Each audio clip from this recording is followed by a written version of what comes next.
Has been an early start for the team at Launch Complex 1 in New Zealand, where Electron is on the pad and ready to launch its next mission to space, and will be carrying a single satellite to a sun-synchronous low Earth orbit today when Electron lifts off the pad in about 16 minutes' time for its 73rd launch.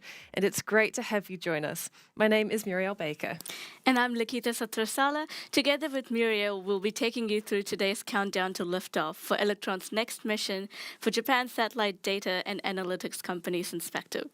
Today's launch is called Our New World, a continuation of our owl-themed mission names that reference Synspective's StriX series satellites.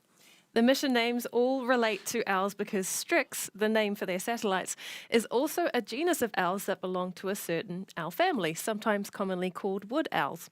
And we've launched 6 owls or satellites on Electron before, but the one on today's launch is a next-generation StriX that Synspective will use for its synthetic aperture radar imaging constellation. It's also the first of 21 upcoming missions to build out that constellation before the end of the decade, the largest multi-launch agreement we have in place for a single customer for Electron. Now, each launch is specific to Synspective's mission, and today's rocket fairing is a great example of that. If you have a look at the top of the launch vehicle there, you might have noticed a bit of an unusual shape to it, and that is because we have deployed a customized fairing for this mission to accommodate the wide body of that StriX satellite. Those blades that you can see on the fairing are for the full edge of the satellite on all sides. It's just one of many variations we can make to our composite split clamshell design for customers with payload that exceed the standard fairing size. We can do dual stack payloads, longer fairings for taller satellites, expanded fairings for wider-bodied spacecraft, just like this one, and you name it. For today's mission, we brought out the Arrowhead fairing, which is our internal name for this extremely unique fairing shape within the industry. This fairing comes with its own engineering challenges due to its aerodynamic profile, but we do the impossible here at RocketLab. As a structure analyst on this project, I can testify to many engineering hours put into this mission to get us onto the pad today. We're looking forward to seeing many more owls on Electron fairing in the years to come. Here's more about Synspective's mission.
Great to be back on the pad again for Synspective.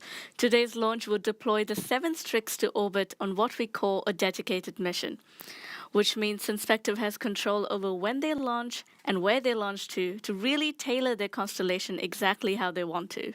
And right now, that 7th StriX and Synspective are just 12 or so minutes away from heading to space again. So let's check in with the launch operators in mission control to confirm that everything remains on track and listen into the go, no-go poll for today's liftoff.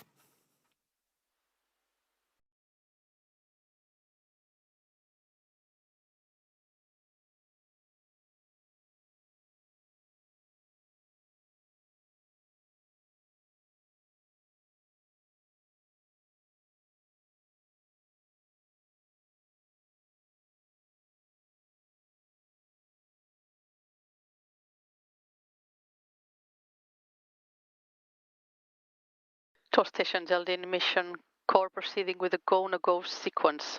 Stage? Stage is go. Avionics. Avionics is go. GNC. GNC's go. Beacon. Beacon is go. T1. T1 is go. GC. GC is go. PLS. PLS is go. RSO. RSO is go. MET. Met is go. MM.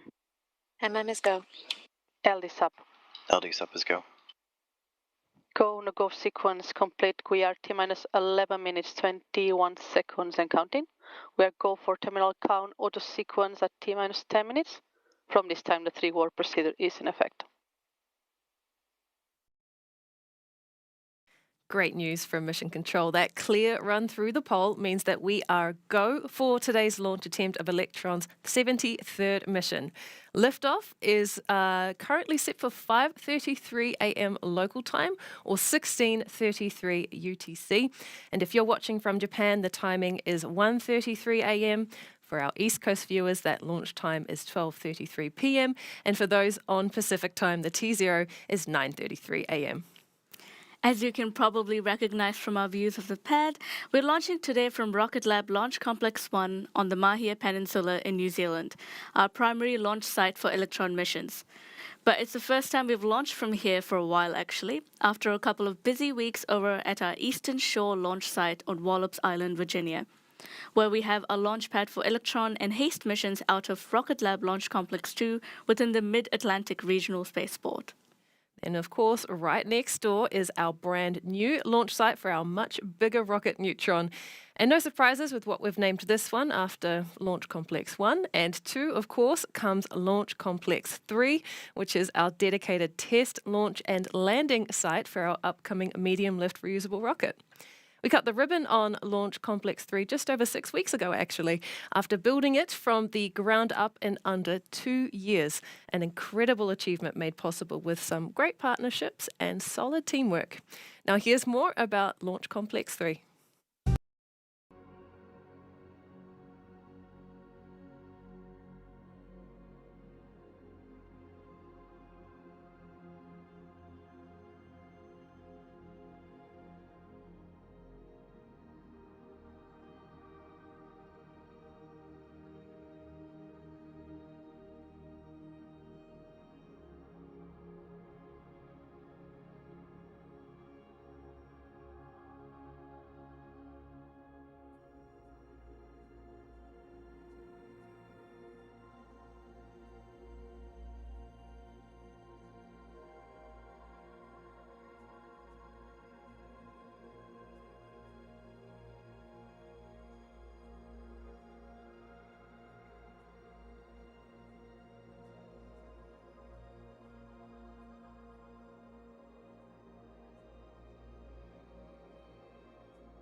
You know, Sir Peter said at the opening that he thinks the site looks so good it could be an architectural monument, and I'd agree with that. What do you think, Lakita? Yeah, most definitely. It looks really good, and some of the stats behind the build are just incredible.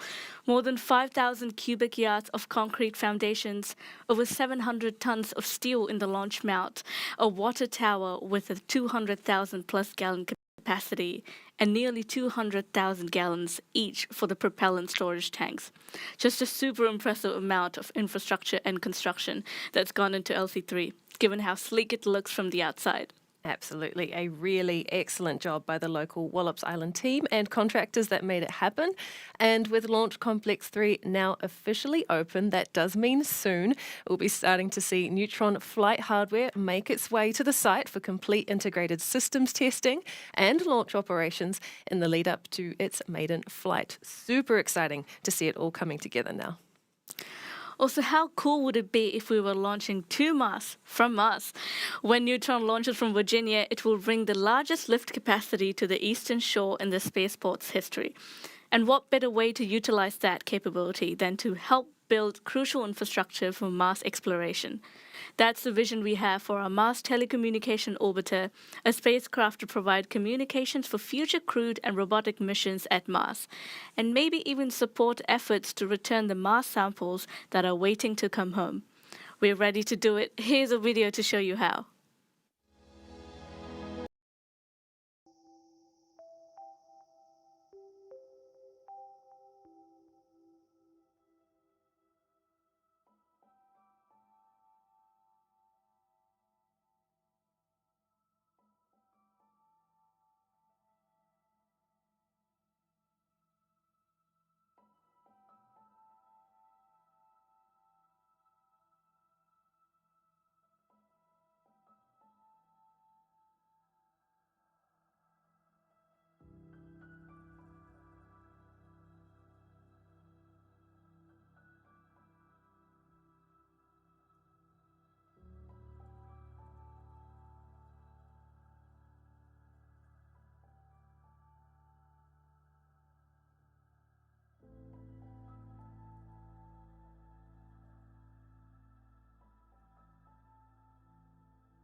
Talk first, land later really sums it up, doesn't it? What an exciting mission. Yeah, straight to the point. Okay, here we go. We are now 3 minutes, 41 seconds and counting from launching the Our New World mission for Synspective on Electron from right here on Pad A at Launch Complex 1. Let's take you through what is about to happen next. So at T-minus 2 minutes, we enter into what is known as the final count. And by this point, Electron is topped up with its fuel and oxidizer propellants, with the liquid oxygen set at a super cold cryogenic temperature that will cause moisture on the outside of the rocket to freeze. And that's where you can see those white stripes against Electron's black carbon composite structure. The operators in mission control are making their way through their final checks so that all launch systems are green and remain green right at the T0 mark. By this point as well, Electron's flight computer will have taken over the countdown to run through the final automated sequences before launch. Electron's first and second stages will be fully pressurized and ready for launch. And then it's down to Launch Director's final count, along with the mission clock from T-minus 10 seconds to liftoff.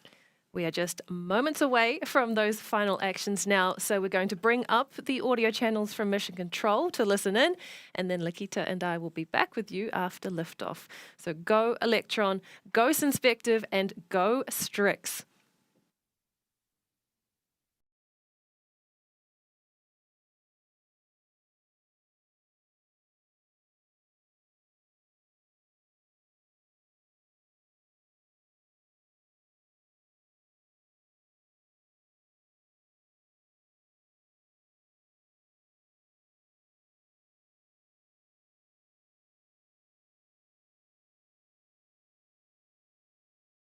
The vehicle is fully on internal power. AFTS is green and enabled for flight.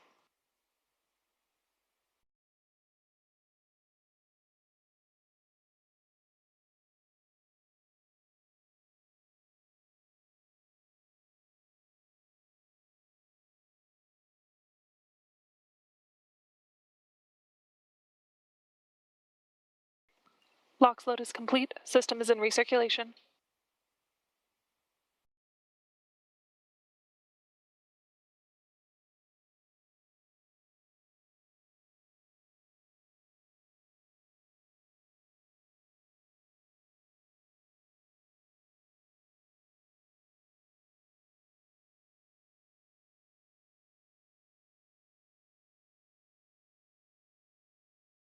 Anti-geysering is disabled.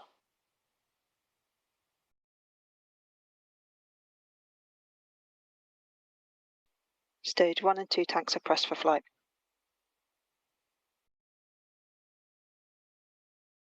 High flow engine purge enabled.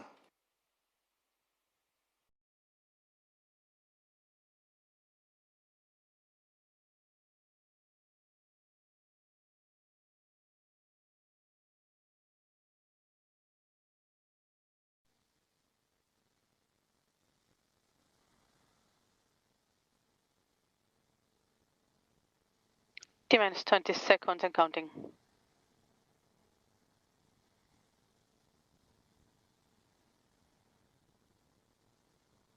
Ten, 9, 8, 7, 6, 5, 4, 3, 2, 1.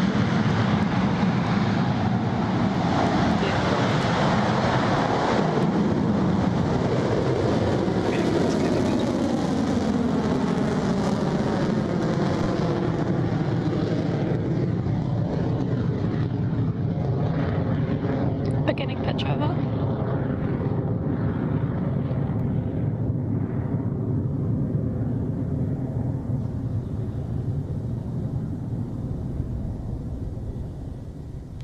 Stage 1 propulsion is nominal. There goes Electron, launching into an all-new world with our 7th mission for Synspective. We've cleared the pad and Electron is now about 42 seconds into flight and climbing nominally in both speed and altitude, which means next up for this phase of flight will be max Q, or maximum aerodynamic pressure. The guidance, navigation and control team will give us a call once we've cleared that point in the launch, so let's listen in.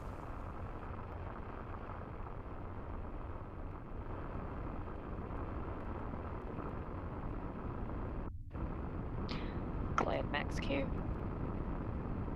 There we go. Electron has successfully cleared max Q, and the first stage's 9 Rutherford engines are burning hot to take us past 16 kilometers in altitude now at over 2,000 kilometers an hour. Now, those engines have another 60 seconds or so to go before we reach the next point in flight, which is main engine cutoff, or MECO, on the first stage. And this is when all 9 of those engines shut down at the same time, just ahead of Electron's second stage separation event.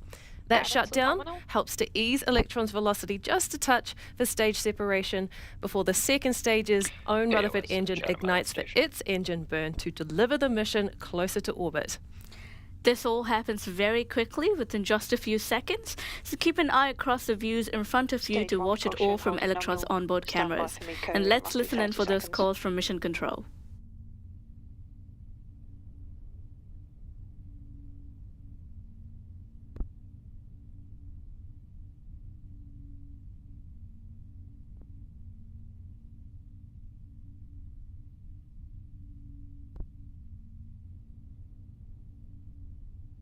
Enter it burnout detect mode. 10 seconds till staging.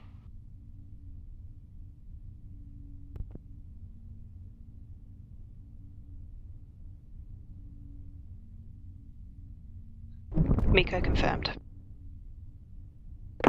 Separation confirmed. Stage 2 ignition confirmed.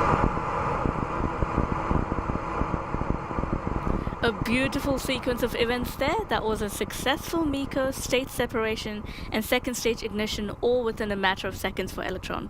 And up next, we should see Electron's arrowhead fairing separate and fall away, so let's watch and listen for that now.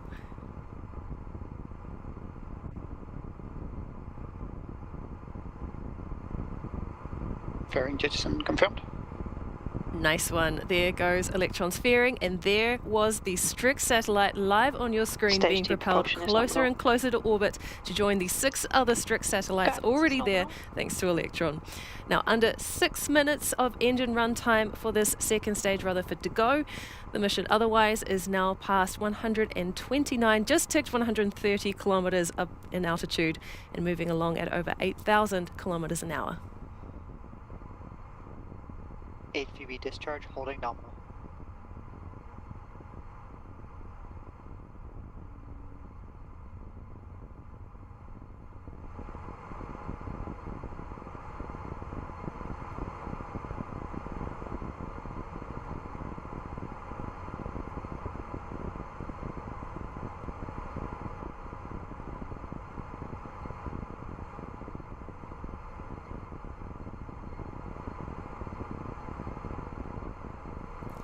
The version of Rutherford engine used for the second stage is practically the same as the sea level version used for the first stage, just with a few more pounds of thrust per engine and a higher specific impulse of 343 seconds compared 2 to propulsion is 311 holding seconds for the sea level version. This basically means that the engine with the higher value of specific impulse is more efficient, because it produces more thrust for the same amount of propellant. Across both types of engines, though, we use batteries to electrically pump the Rutherford's fuel. And for the second stage engine, we need to swap those batteries out as the engine's runtime drains them. This is called the battery hot swap, and it's a maneuver that you'll only find on Electron and for these engines. And we're coming up on that milestone very shortly, with battery hot swap scheduled to take place at around 6 minutes and 36 seconds into flight, not too far away now. And you might actually see the spent batteries from the stage 2 disconnect and fall away when that happens. So look out for a shiny silver object being jettisoned to know that the battery hot swap has taken place.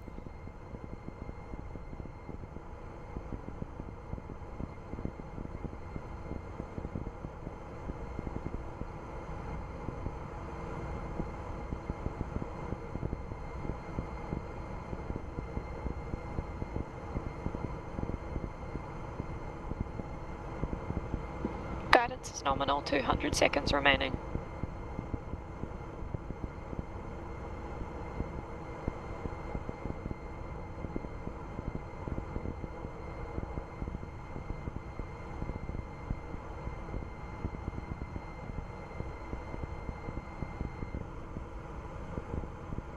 HVB discharge holding nominal, approaching hot swap in roughly 30 seconds.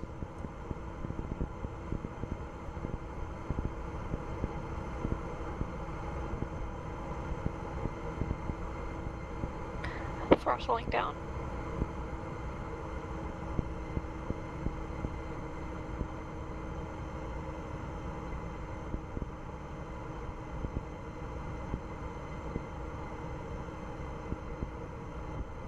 Battery jettison confirmed.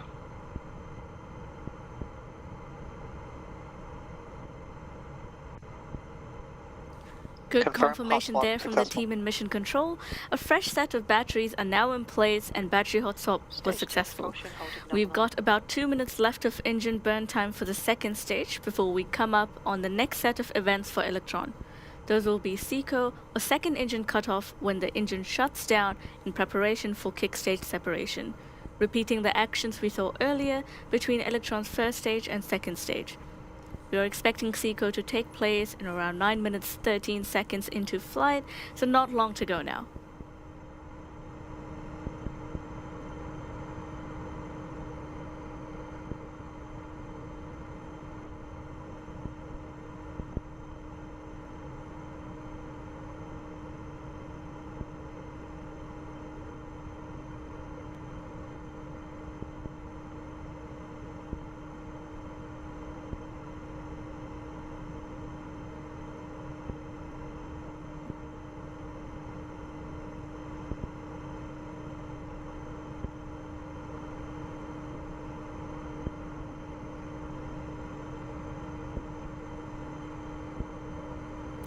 Alright, we're coming up to second engine cutoff on Electron's second stage very soon.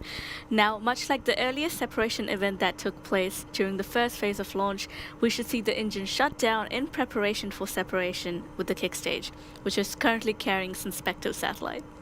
Now, once the engine shuts off and the kick stage separates for its phase of the journey, its own little Curie engine won't light up right away. Instead, it will go into a bit of a coast phase around the Earth to help line up its trajectory for the orbital target that we've been set for this mission. And that cruise takes around 46 minutes or so until it's time for the kick stage's Curie engine to ignite. First, let's make our way through SECO, which, looking at the clock now, should be coming up in just a few short moments.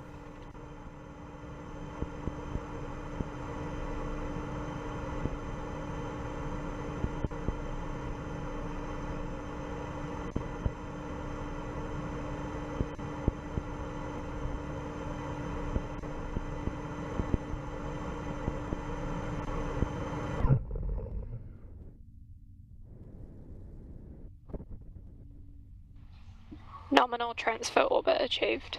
Stage separation confirmed.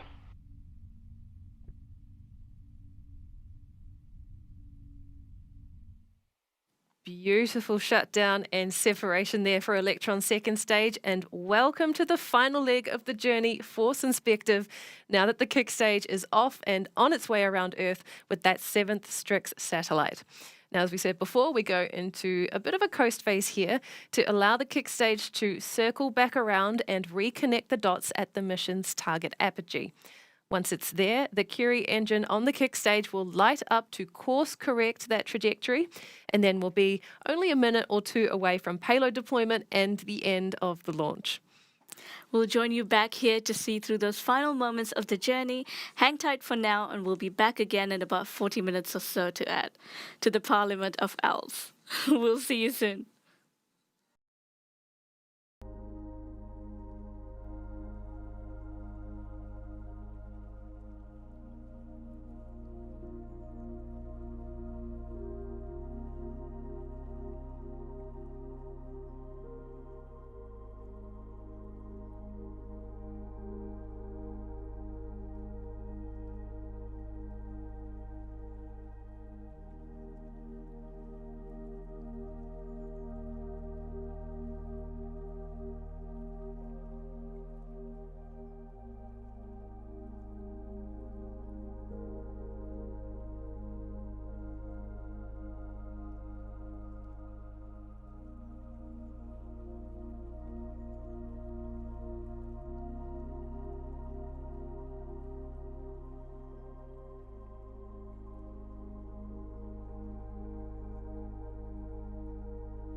Hello and welcome back to our latest launch for Synspective.